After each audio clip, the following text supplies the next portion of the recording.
என்னங்க இன்னைக்கு என்ன டிஷ் செஞ்சு காமிக்க போறேன் அப்படின்னா பாதாமையும் எள்ளையும் வச்சு ஹை புரோட்டீன் இருக்கிற மாதிரி ஒரு சத்தான ஆரோக்கியகரமான ஒரு லட்டு தாங்க செஞ்சு காமிக்க போறேன். நான் எப்படி செய்யறேன் என்னங்கிறது இந்த வீடியோ முழுவதும் பாருங்க. இந்த லட்டுக்குண்டான அளவுகள் பாருங்க. பாதாம் வந்துங்க ஒரு கப் எடுத்திருக்கிறேன். அந்த பாதாம் எடுத்த கப்பில் தாங்க எல்லா பொருளும் எடுத்துக்கணும். இப்போ ஒரு கப்பு பாதாம் எடுத்த பிறகு அதே கப்பில் ஒரு கப்பு வெள்ளை எள்ளுங்க, பணம் கருப்பட்டிங்க 1.25 கப்பு எடுத்து வச்சிருக்கிறேங்க. கொஞ்சம் தேவைக்கு தொட்டு உருண்டை பிடிக்கிறதுக்கு நெய்யுங்க, 8 ஏலக்காய் எடுத்து வச்சிருக்கேங்க.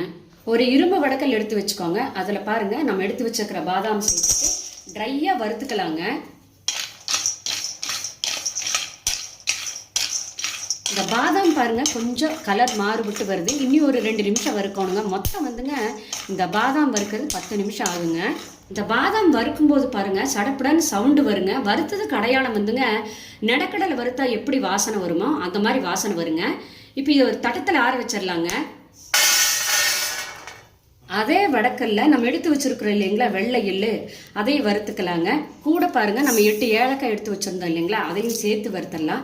இந்த எள்ளு வறுக்கும் போது மட்டுங்க பக்கத்துலயே இருந்து வறுத்துக்கோங்க. நல்லா வறுத்தது கடையால சடப்படன் சவுண்டு வரும். இப்போ நான் வந்துங்க வெள்ளை எள்ளு போட்டிருக்கிறேன். நீங்கள் அதுக்கு பதிலாக கருப்பு எள்ளும் கூட சேர்த்து வறுத்துக்கலாங்க. ரொம்ப கருகிற மாதிரி வறுத்துறாதீங்க, லட்டு வந்து கசப்பு வந்துடுங்க. பக்கத்துலேயே இருந்து கருகாமல் பார்த்து வறுத்துடுங்க. வறுத்தது கடையாளம் பாருங்க நல்லா சடப்படன் சவுண்டு வருது பாருங்க. வறுத்தாச்சுங்க. இதையும் ஒரு தட்டத்தில் ஆற வச்சுக்கலாங்க. எள்ளும் பாதாம் பாருங்க நல்லா ஆறிடுச்சு. இதில் ஒரு 7-8 பீஸ் மட்டும் எடுத்து வச்சுக்கோங்க. இது கட் பண்ணி வச்சுக்கோங்க. லட்டு உருண்டை பண்ணும்போது சேர்த்துக்கலாங்க. மீதி இருக்கிறதெல்லாம் நம்ம மிக்சியில் சேர்த்து அரைச்சிக்கலாங்க. அரைக்கிறது பாருங்க வலுவலுன்னு அரைக்க வேண்டாம், கொஞ்சம் குறகுறப்பாக அரைச்சி எடுத்துக்கோங்க. இந்த மாதிரி பதத்தில் அரைச்சி எடுத்துக்கோங்க. பாருங்க இது கூட நம்ம எடுத்து வச்சிருந்தோம் இல்லைங்களா பனங்கருப்பட்டி, அதை சேர்த்துக்கலாங்க. நான் வந்து பனங்கருப்பட்டி போட்டிருக்கிறேங்க. நீங்கள் அதுக்கு பதிலாக வெல்லம், நாட்டு சக்கரை எது வேணாலும் போட்டுக்கலாங்க. பனங்கருப்பட்டி போட்டு செஞ்சாதாங்க இந்த லட்டு டேஸ்ட்டாகவும் இருக்குது, நல்ல உடம்புக்கு சத்தும் கூட. வறுத்த எள்ளு பாதாம் எல்லாம் பாருங்க அரைச்சி எடுத்தாச்சு. இது கூட நம்ம எடுத்து வச்சிருந்தோம் இல்லைங்களா பாதாம், அதை கட் பண்ணி வந்து போட்டுக்கலாங்க. இது கூட பாருங்க 2 டேபிள் ஸ்பூன் ஆகிற மாதிரி நெய் சேர்த்துக்கலாங்க. இனி கலக்கிட்டு உருண்டை பண்ணிக்கலாங்க.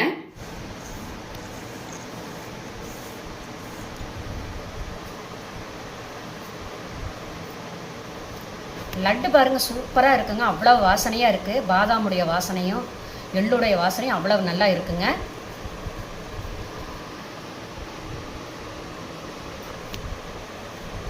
இதே மாதிரி எல்லா லட்டையும் உருண்டை பண்ணிடலாங்க. லட்டு வாசனை பாருங்கள் அவ்வளவு சூப்பராக அவ்வளவு நல்லா இருக்குதுங்க. செய்யவே நாங்கள் 2 உருண்டை சாப்பிட்டுட்டோங்க. அவ்வளவு நல்லா இருக்குது. சின்னவங்கலேருந்து பெரியவங்க வரைக்கும் எல்லாருமே சாப்பிட்லாங்க. இது உடம்புக்கு வந்துங்க ரொம்ப ரொம்ப நல்லது. இந்த மாதிரி நீங்கள் செஞ்சு பாருங்கள், அவ்வளவு நல்லா இருக்குங்க. இதில் ஏதாவது சந்தேகம் இருந்தால் கேளுங்க, நான் பதில் சொல்கிறேங்க.